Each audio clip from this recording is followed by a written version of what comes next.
48 millions d'électeurs au Royaume-Uni sont appelés à renouveler les 650 membres de la Chambre des communes et les Britanniques votent déjà depuis quelques heures. Certains bureaux de vote seront d'ailleurs ouverts jusqu'à 22 heures. Le scénario semble déjà écrit selon les derniers sondages. Les travaillistes sont les grands favoris pour remplacer les conservateurs. On rejoint tout de suite Marie Billon, correspondante TV5 Monde à Londres. Bonjour Marie. Vous avez passé la matinée dans quelques bureaux de vote londoniens.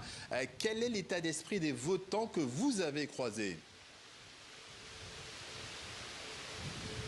Eh bien écoutez, tous veulent du changement, tous ceux que j'ai croisés, ils veulent se débarrasser des conservateurs. Quand je leur demande ce qu'ils pensent des 14 années passées que la droite a passé au pouvoir, ils répondent souvent en onomatopée.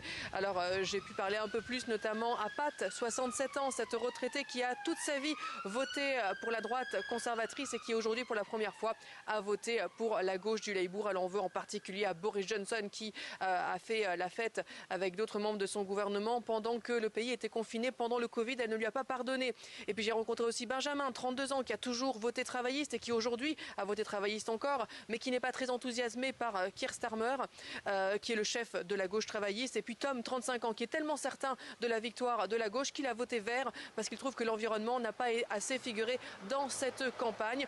Et la question, c'est évidemment l'abstention. C'est une élection estivale. La campagne n'a pas été très digne. Elle n'a pas fait changer beaucoup de choses et il y a un ras-le-bol général envers les politiques au Royaume-Uni. Oui, vous l'avez évoqué, Marie, les sondages sont assez clairs. La fin de règne du parti conservateur du Premier ministre Rishi Sunak est imminente. Pourquoi cette défaite des Tories est quasiment actée?